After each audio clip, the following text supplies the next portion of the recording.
अस्सलामुअलैकुम स्टूडेंट्स। इस वीडियो में आपके 10वीं क्लास उर्दू का जो पेपर है उसके 2026 एंड ऑनवर्ड के पेपर पैटर्न के मुताबिक आम तरीन सवालात लेकर आए हैं और कैसे आप पेपर में 75/75 नंबर हासिल करेंगे इसकी मुकम्मल तफसीलात हैं। ठीक है स्टूडेंट्स, सबसे पहले जो बेटा आपके पेपर में आता है वो आता है अशार की तशरीह, वेरी वेरी इंपॉर्टेंट 10 नंबरों के लिए। ठीक है, इसलिए सबसे पहले आप अहम नज़में देख लें, हमद, नात, किसान और बरसात की बहारें, वेरी वेरी इंपॉर्टेंट। फिर अहम गज़लें हैं, गज़लों में हसरत मोहानी, जिक्र मुरादाबादी, फ़राक गोरखपुरी। ठीक है, अब अहम अशार की बात करें तो हमद से जो है आपका पहुंचता है हर एक मुकाम पे तेरा पैगाम, वेरी वेरी इंपॉर्टेंट है। ठीक है, नात में ये पैगाम हक है कि हक भी। ठीक है, उसके बाद किसान से वो दश्त वो जबील में, वेरी वेरी इंपॉर्टेंट। हसरत मोहानी के शुरू वाली मिसरा इंपॉर्टेंट है, मुसीबत भी राहत फ़ज़ा हो गई है। ठीक है, जिगर मुरादाबादी में पहला जो आपका वो शेर है इस साल की तशरीह के लिए वेरी वेरी इंपॉर्टेंट है, आदमी आदमी से मिलता है दिल मगर कम किसी से मिलता है। ठीक है, फ़राक गोरखपुरी का अगेन, फ़राक गोरखपुरी का पहला शेर वेरी वेरी इंपॉर्टेंट है इस साल के लिए, सर में सौदा भी नहीं दिल में तमन्ना भी नहीं। ठीक है,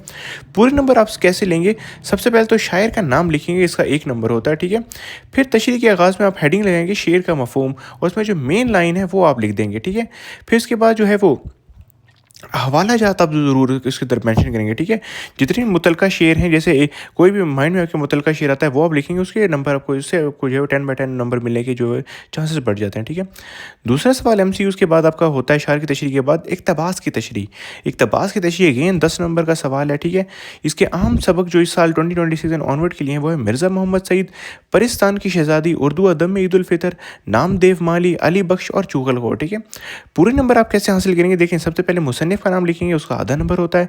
सबक का अनवान लिखेंगे, उसका आधा नंबर होता है। ठीक है, ख़त कशीदा अल्फाज के मायने के 2 नंबर होते हैं। ठीक है, फिर तशरीह के जो है वो 2 नंबर होते हैं। ठीक है, तशरीह में कम से कम आपने जो है वो जो भी आपको पैराग्राफ दिए जाए उसको एटलीस्ट 3 गुना बड़ा हो आपकी तशरीह से। ठीक है, और सियाक़ो सबाक़ आपने ज़रूर लिखना है। सियाक़ो सबाक़ का मतलब ये है कि जो पैराग्राफ है उससे पहले का सबक क्या है और उसके बाद में सबक में क्या बयान हुआ है। ठीक है, उसके बाद चौथा जो होता है मुख्तसर सवालात, ये 10 नंबर का आता है। ठीक है, इसमें अहम तरीन सवालात आपके 2026 एंड ऑनवर्ड के पेपर के लिए जो आएंगे वो हम आपको बता देते हैं। ठीक है, पहला है very very important, Mirza Mohammad Saeed किस लिए लिखते थे, वेरी वेरी इंपॉर्टेंट। ठीक है, दूसरा है ईद उल फितर का हमारी सकाफ़त से क्या ताल्लुक है, वेरी वेरी इंपॉर्टेंट। ठीक है, तीसरा बेटा इंपॉर्टेंट सवाल है नामदेव माली की सबसे बड़ी खूबी क्या थी। ठीक है, चौथा इंपॉर्टेंट है अली बख्श को कौन सी ज़मीन मिली और कहाँ मिली। ठीक है, पांचवा है चुगलखोर ने किसान की बीवी से क्या कहा। ठीक है, छठा इंपॉर्टेंट है हमद में शायर ने अल्लाह की कौन कौन सी सिफ़ात बयान की हैं, वेरी वेरी इंपॉर्टेंट। ठीक है, सातवां है हज़रत मोहानी के शार में कौन सा दुख नुमाया है। ठीक है, पूरे नंबर आप कैसे लेंगे कि अपने जवाब को बिल्कुल मुख्तसर और टू दी पॉइंट लिखना है। ठीक है,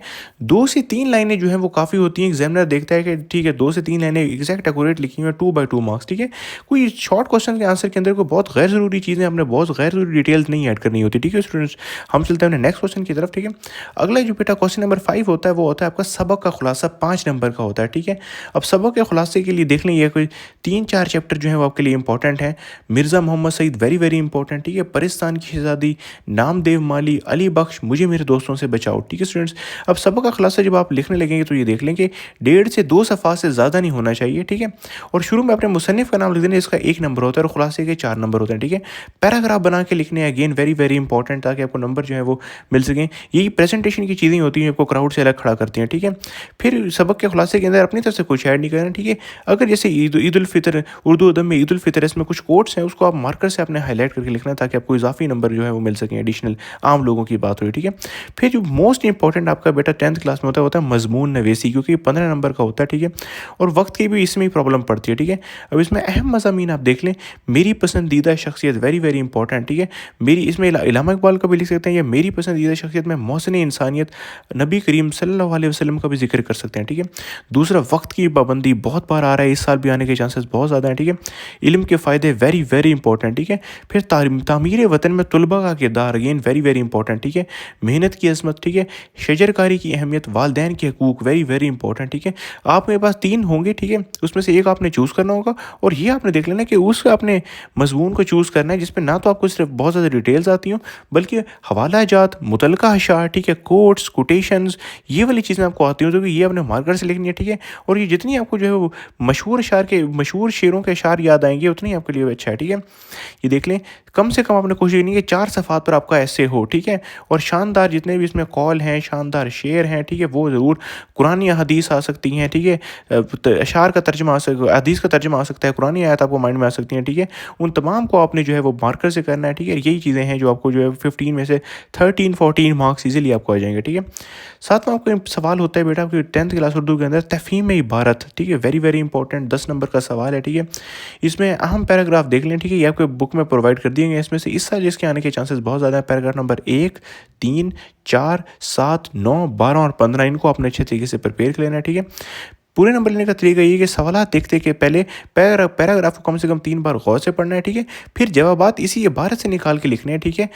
पहली बार अपने जो है वो अपनी तरफ से कुछ नहीं लिख देना, ठीक है? और पैराग्राफ का जामा और मुनासिब अनवान ज़रूर लिखना है, वेरी वेरी इंपॉर्टेंट, ठीक है? ये बुक में से आपने जो है उसको अच्छे तरीके से प्रिपेयर कर लेना है। तफ़हीम इबारत के 10 नंबर होते हैं, ये आपको ईज़िली 10/10 मार्क्स मिल जाते हैं, ठीक है? लेकिन अगेन इसमें ये चीज़ है कि तफ़हीम इबारत में कुछ स्टूडेंट्स क्या करते हैं कि जो शॉर्ट क्वेश्चन उनके सामने आते हैं उनमें से खुद की तरफ से लिखना शुरू कर देते हैं। ऐसा आपने बिल्कुल भी नहीं करना, आपने स्टिक करना है जो भी आपको पैराग्राफ दिए जाए, ठीक है? अगर पैराग्राफ में आपसे एक चीज़ पूछी जा रही है तो जितनी वो पैराग्राफ के अंदर लिखी हुई है उतना ही आपने अपने शॉर्ट क्वेश्चन के अंदर उसको बयान करना है, ठीक है? बिल्कुल भी अपनी तरफ से कुछ ऐड ऑन नहीं कर देना, ठीक है? और हाँ, एक इंपॉर्टेंट बात ये कि आपकी जो मजमून नवीसी है उसमें आपने पैराग्राफ बनाने हैं, ठीक है? एंड आपने पैराग्राफ पे करना है, ठीक है? ठीक है स्टूडेंट्स, तो ये था आपका